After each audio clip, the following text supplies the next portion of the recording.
बिस्मिल्लाहिर्रहमानिर्रहीम। अस्सलाम वालेकुम नाज़रीन, आप यूट्यूब चैनल देख रहे हैं, मैं इमरान खान हूँ। नाज़रीन, पाकिस्तान की हुकूमत ने वोट तो डाल दिया अमेरिका के साथ मिलकर डोनाल्ड ट्रंप के नकात के हक़ में, जो करारदाद आई अक़वाम मुत्तहिदा में, जिसके तहत अब एक स्टेबलाइजेशन फ़ोर्स जाएगी वहाँ पे आलमी किस्म की, और उसमें मुसलमान ममालिक के फ़ौजी होंगे और ये जाकर इसराइल की हिफाजत करेंगे और फ़लस्तीनियों को निहत्ता करेंगे, हमास को गैर मुसल्लह करेंगे और इस किस्म की बहुत सारी एक्टिविटीज़ हैं जो इन्हें वहाँ पे करनी है। अब इसमें पाकिस्तान ने एक नुक्ता उठाया था और पाकिस्तान ने कहा था जी कि आप फ़लस्तीन को एक रियासत भी बना दें। ये पाकिस्तान का एक मुतालबा था, लेकिन ये मुतालबा इस करारदाद के अंदर शामिल नहीं किया गया। ये अलग से ज़ुबानी कलामी पाकिस्तान ने कहा और बाकी मुल्क भी ये बात करते रहते हैं, लेकिन फ़लस्तीनी रियासत के क़याम के हवाले से कभी भी कोई हामी अमेरिका की जानिब से या इसराइल की जानिब से भरी नहीं जाती। तमाम मुसलमान ममालिक का एक ही दावा था हमेशा से, और वो ये कहते थे कि जब तक फ़लस्तीनी रियासत तस्लीम नहीं हो जाएगी तब तक मामला आगे बढ़ेगा ही नहीं। लेकिन अब मुसलमान ममालिक वहाँ पे अपनी फ़ौज भेज रहे हैं और फ़लस्तीनी रियासत का कहीं पे कोई तस्करा भी नहीं है। मोहम्मद बिन सलमान डोनाल्ड ट्रंप से मुलाकात के लिए अमेरिका में मौजूद हैं और वहाँ पे बड़े बड़े मुआहदे हो रहे हैं, बल्कि सऊदी अरब की जो लीग है, फ़ुटबॉल लीग, उसके साथ 2027 तक मुआहदे में है। रोनाल्डो वो भी वहाँ पर अपनी अहलिया के साथ आए, उनकी फ़ोटोज़ भी आई हुई हैं, उनका पैगाम भी आया हुआ है।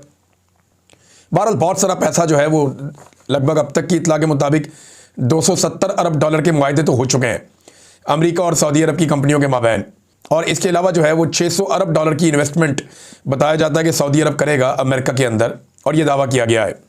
अब इस मौके पर नेतन्याहू ने एक ज़बरदस्त झटका दे दिया है उन तमाम मुसलमान मुल्कों को, पाकिस्तान समेत, जिन्होंने इस करारदाद को मंजूर करवाया और इसके हक़ में वोट डाला। नेतन्याहू ने साफ ऐलान किया और ये कहा कि फ़लस्तीनी रियासत नहीं बनेगी, ये इसराइल के वजूद के लिए ख़तरा है। जितनी मर्जी इस्लाहात हों, इसके बावजूद भी ये गैर हकीकत पसंदाना है, फ़लस्तीनी रियासत कायम नहीं होने दी जाएगी। अब ये करारदाद तो मंजूर करवा ली, पाकिस्तान मान भी गया, लेकिन नेतन्याहू ने अपना फ़ैसला भी सुना दिया, क्योंकि करारदाद में किसी जगह भी फ़लस्तीनी रियासत के क़याम का जिक्र ही नहीं है। लिहाजा नेतन्याहू ने क्लियरली कह दिया कि फ़लस्तीनी रियासत तो नहीं बनेगी। अब पाकिस्तान और बाकी ममालिक के लिए सोचने की बात यह है कि उन्होंने अपने कई दहाइयों पुराने मौक़िफ़ को एकदम यू टर्न लेके बदल दिया, और ये डोनाल्ड ट्रंप और इसराइल की ताकत है जिसने इन्हें लगभग सरनगू कर दिया है। नाज़रीन, जो रेड जोन है उसको एक्सटेंड कर दिया इसराइल ने। एक और एक्टिविटी हुई है, यानी जो गाज़ा के अंदर इसराइली फोर्सेस घुसी हुई हैं, इन्होंने वहाँ पे एक रेड जोन बनाया हुआ है कि इस एरिया में कोई दाखिल नहीं होगा, और एक बफर जोन कायम कर दिया है इसराइल के मकबूजा इलाकों में और गज़ा की पट्टी में। अब उस रेड जोन में इसराइली फोर्सेस मज़ीद अंदर तक दाखिल हो गई हैं गज़ा में, ये रिपोर्ट हुआ है आलमी मीडिया में, और इसके बाद इसराइल का कब्ज़ा मज़ीद वहाँ पे मुस्तहकम हो गया है। लिहाजा जब तक मुसलमान मुल्कों की फ़ौजें नहीं जाती तब तक इसराइल लगता है कि ये ड्यूटी अदा करेगा और उसके बाद सूरत हाल बदल जाएगी। नाज़रीन, मुल्तान में एक फ़लस्तीन के हवाले से कॉन्फ्रेंस रखी थी सेनेटर मुश्ताक अहमद साहब ने। ये वही सेनेटर मुश्ताक अहमद साहब हैं जो इसराइल भी गए फ्रीडम फ्लोटिला पे, और वहाँ पे इन्हें गिरफ़्तार भी किया गया इसराइल की जानिब से, लेकिन इन्होंने किसी भी किस्म के दस्तखत से इनकार कर दिया और माफ़ीनामे से भी इनकार कर दिया। इन्होंने कहा कि मेरा मुल्क किसी इसराइल नामी मुल्क को तस्लीम ही नहीं करता, तो मैं आपकी अदालत या आपके निज़ाम के सामने कैसे कोई चीज़ दस्तखत कर सकता हूँ। तो अब वही सेनेटर मुश्ताक साहब जो इसराइल से तो बच के आ गए, लेकिन अब वो मुल्तान में फ़लस्तीन गज़ा कॉन्फ्रेंस करना चाहते थे, लेकिन गज़ा कॉन्फ्रेंस से पहले ये आप तस्वीर देख सकते हैं, जिस हॉल में इन्होंने करना था उसे सील कर दिया गया है। यानी हुकूमत ने इकबाल मार्की खानेवाल को सील कर दिया और बदतरीन इसराइल नवाजी का सबूत दिया है। लेकिन मुल्तान में कल हर सूरत में फ़लस्तीन कॉन्फ्रेंस मुनक्कद होगी इंशाअल्लाह। ये आज के दिन के हवाले से कल रात को सेनेटर मुश्ताक साहब ने स्टेटमेंट जारी किया और मरीम नवाज़ साहिबा को मुखातिब किया। देखिए, अब मरीम नवाज़ हों, नवाज़ शरीफ हों, आसिम मुनीर हों, शहबाज शरीफ हों, बहुत सारी कमिटमेंट आलमी सतह पे दी जा चुकी हैं, और अब पाकिस्तान की जितनी भी हुकूमतें हैं उन्हें उन कमिटमेंट्स को पूरा करना पड़ेगा। चाहे गज़ा में फ़ौज भेजनी पड़े, चाहे इसराइल के साथ ताल्लुकात नॉर्मलाइज़ करने पड़े, चाहे अफ़गानिस्तान के साथ आपको एक और लड़ाई में कूदना पड़े, चाहे आपको अपनी मादनियात जो है वो सस्ते दामों बेचनी पड़े, वो जो भी है, जो आपने आलमी सतह पर कर लिए हैं मुआहदे और आलमी सतह पे जो वादे आपने कर लिए वो तो आपको पूरे करने पड़ेंगे। और इससे पहले भी बहुत दफ़ा ऐसा हुआ कि जब जब कोशिश की गई फ़लस्तीन के लिए आवाज़ उठाने की, पाकिस्तान में उस आवाज़ को कुचल दिया गया, और इसकी वजह से इसराइली अखबारात, उनके तज्ज़ियाकार, उनका मीडिया, उनके लोग बहुत खुश हैं और वो ये कहते हैं कि पाकिस्तान से उनको अब ठंडी हवा आती है, पहले की तरह वाले हालात नहीं है, वो इन हालात को अपने लिए फेवरेबल समझते हैं। नाज़रीन, एक और ख़बर है आलमी सतह पे, मैं वो भी आपके सामने रख देता हूँ। ये पाकिस्तान के लिए एक से बढ़ के एक नया प्रॉब्लम आ रहा है। ये GSP+, ये एक स्टेटस है जो पाकिस्तान के पास है गुज़िश्ता कई सालों से। इस स्टेटस के तहत पाकिस्तान के जो ताजिर अपना माल लेकर जाते हैं यूरोप की मंडियों में, उन्हें टैक्सों से बहुत बड़ी छूट मिलती है और इससे वो ठीक ठाक पैसा बना लेते हैं। तो पाकिस्तानी ताजिरों को इससे बहुत फ़ायदा होता है। लेकिन GSP+ स्टेटस अगर आप अपने पास रखना चाहते हैं तो यूरोपीय ममालिक की कुछ शराइत हैं जिनको आपको पूरा करना होता है, और उसमें ज़्यादातर चीज़ें जो हैं वो इंसानी हुकूक के हवाले से हैं। अब यूरोपीय यूनियन के सफ़ीर उन्होंने ये स्टेटमेंट दिया है कि पाकिस्तान को GSP+ तरजीही टैरिफ स्कीम के तहत अपनी जिम्मेदारियां पूरी करने के लिए मज़ीद इकदाम करने की ज़रूरत है, क्योंकि इस पर जल्द ही नज़रसानी होने वाली है। अब वो ये पिछले साल भी कह रहे थे, इस साल दोबारा से उनकी ये धमकी आई है कि इंसानी हुकूक के मामलात हों, जबरी गुमशुदगियों का मामला हो और सिविल सोसाइटी। अच्छा, एक और बड़ा पाकिस्तान को फ़ायदा है, पाकिस्तान में जितनी भी इंसानी हुकूक की तंजीमें हैं ना, ये जब यूरोपीय यूनियन में जाती हैं, अमेरिका में जाती हैं, अक़वाम मुत्तहिदा में जाती हैं, तो ये वही बात करती हैं जो पाकिस्तान की हुकूमत कहती है।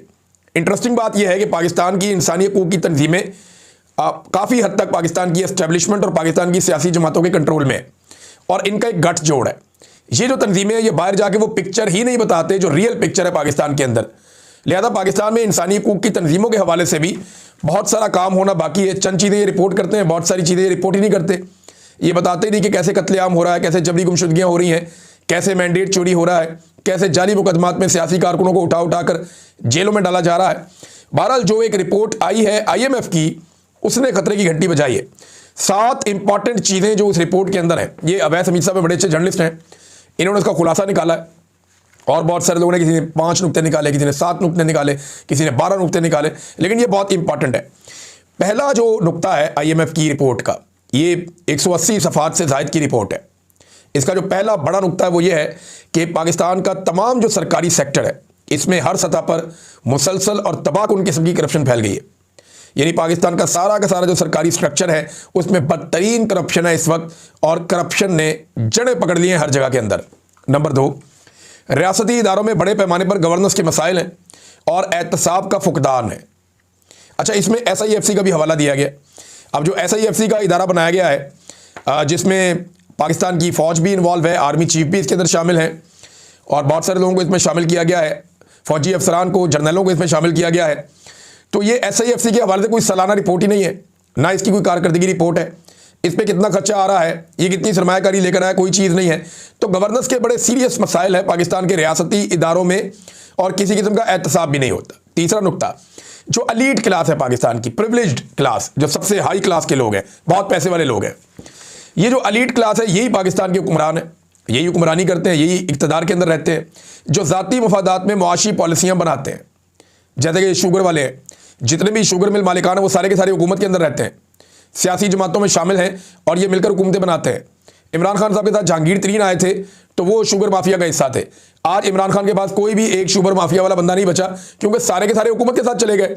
लिहाजा इस तरह से एलीट क्लास हुक्मरान जो हैं ये ज़ाती मफादात में मुआशी पॉलिसियाँ बनाते हैं। इसमें मिसाल दी IMF ने शुगर स्कैंडल का। नंबर 4 जो नुकता उन्होंने उठाया कि पेचीदा टैक्स निज़ाम करप्शन का बहुत बड़ा जरिया बन चुका है। पाकिस्तान में टैक्स ही कोई नहीं देता। जो ताकतवर आदमी है, जो बड़ा आदमी है, वो टैक्स देता ही नहीं। डायरेक्ट टैक्सेस का कोई सिस्टम ही नहीं है पाकिस्तान में। वो तरीका एक ही है, तनख्वाहदार तबके पे टैक्स लगाई जाओ, गरीब आदमी पे टैक्स लगाई जाओ, पेट्रोल बिजली और गैस महंगा करते जाओ। कोई टैक्स की इस्लाहात पाकिस्तान में की नहीं गई। बदकिस्मती से पाकिस्तान में बहुत सारे अदवार आए, लेकिन किसी दौर में भी टैक्स की इस्लाहात नहीं की गई।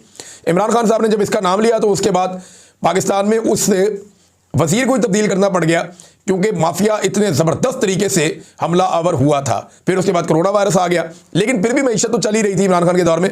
अभी तो सत्ता ही बेड़ा गर्क कर दिया उन्होंने पकड़ के। बहरहाल पेचीदा टैक्स निज़ाम है, इसको ठीक करना पड़ेगा। पूरी दुनिया के अंदर लोग टैक्स देते हैं, लेकिन उसके बदले में लोगों को फ़ायदा भी मिलता है। पाकिस्तान में ये निज़ाम भी खराबी का शिकार है। नंबर 5, अदालती निज़ाम में करप्शन और पेचीदगी सरमायाकारी में रुकावट है। अब इस पर बड़ा डिटेल उन्होंने लिखा है कि अदालतों का तो बेड़ा ही गर्क हो गया। पूरी दुनिया में आप जहाँ पे भी अपना सरमाया लेकर जाते हैं ना, अपना पैसा लेकर जाते हैं, आप इस बुनियाद पर लेकर जाते हैं कि अगर किसी ने मेरा पैसा छीनने की कोशिश की तो वहाँ का अदालती निज़ाम ऐसा है कि मैं अपना पैसा बरामद कर दूंगा। आप गल्फ़ कंट्रीज़ में चले जाए ना, किसी का आपने पैसा देना है, आप उस मुल्क से बाहर नहीं निकल सकते। आपका फ़र्ज़ करें रोड पे एक चालान हुआ है ना, तो एयरपोर्ट पे आपको रोक लेंगे, जनाब आपका चालान हुआ है, आपने वो चालान जमा नहीं करवाया, पहले आप चालान के पैसे ये साथ वाले काउंटर पे जमा करवाएं, उसके बाद फिर आप अपनी फ़्लाइट पे बैठ के जाएंगे। ये हुआ मेरे साथ। मेरा एक दोस्त ट्रैवल कर रहा था तो अचानक उसको रोक लिया उन्होंने इमिग्रेशन पे। मैंने कहा जी आपको क्यों रोका? उसने कहा जी मेरे चालान पेंडिंग है 1-2, मैं वो जमा करवा के आता हूँ। वो गए, जाकर उन्होंने चालान पेंडिंग जो थे वो जमा करवाए। इसी तरह अगर किसी का पैसा लेकर आप भाग रहे हैं तो वहाँ पे बड़े सख्त कवानीन है, वहाँ की अदालतें इंसाफ देती हैं। हालांकि वहाँ डिक्टेटरशिप है, लेकिन अदालती निज़ाम में करप्शन और पेचीदगी सरमायाकारी में बहुत बड़ी रुकावट है पाकिस्तान में। एक तो ये भी आ गया। नंबर 6, अवाम हर काम के लिए सरकारी दफातर में रिश्वत देने पर मजबूर हैं। इससे पूरा का पूरा आपका सोसाइटी का स्ट्रक्चर ही तबाह हो जाता है। जब आम आदमी अपने हर छोटे बड़े काम के लिए रिश्वत देता है ना, तो उसका इदारों पर से, सिस्टम पे से एतबार उठ जाता है और फिर मुल्क के अंदर लोगों की इनपुट ख़त्म हो जाती है। लोग मायूस हो जाते हैं, लोगों को लगता है ये आवे का आवे बिगड़ा हुआ है, ये निज़ाम ऐसे ही चलेगा। लोग रोज़ाना अपने छोटे बड़े कामों के लिए रिश्वत देते हैं और जब वो रिश्वत देकर अपना काम निकलवाते हैं तो पूरी सोसाइटी के अंदर रिश्वत का एक कल्चर आम हो जाता है, लोगों की अखलाकियात तबाह हो जाती हैं। बहरहाल ये IMF की ऑब्जर्वेशन उन्होंने बताया, और एक और भी उन्होंने बताया कि जो उनकी रिपोर्ट के आखिरी जो 4 माह थे, उन्होंने बताया जो उनकी रिपोर्ट के 4 माह थे उसमें 33% मुल्की कर्जे बढ़ गए। ये 4 माह में 33% उन्होंने बताया, और 100% कर्जे इन्होंने बढ़ा लिया गुज़िश्ता 3 साल में। यानी पाकिस्तान बनने से लेकर अब तक जितना कर्जा पाकिस्तान ने लिया, उतना कर्जा इन्होंने गुज़िश्ता 3 साल में तकरीबन उसके बराबर कर्जा इन्होंने ले लिया। ये इन्होंने पाकिस्तान की हालत की है, और इसको ख्वाजा आसिफ बड़े शौक से हाइब्रिड रजीम कहते हैं। नाज़रीन, एक और ख़बर है, लंदन में या यूरोप में पूरे में हर जगह पे जो है वो अब 26 नवंबर के हवाले से पाकिस्तान तहरीक इंसाफ या ओवरसीज़ पाकिस्तानी इज्तिमात करने जा रहे हैं, एहतजाजी इज्तिमात करने जा रहे हैं कि 26 नवंबर को पाकिस्तान में जो कत्लेआम हुआ उसके खिलाफ आवाज़ उठाई जाए। ज़्यादातर मुल्कों में 22 और 23 तारीखें जो हैं वो इसके लिए चुनी गई हैं। वजह यह है कि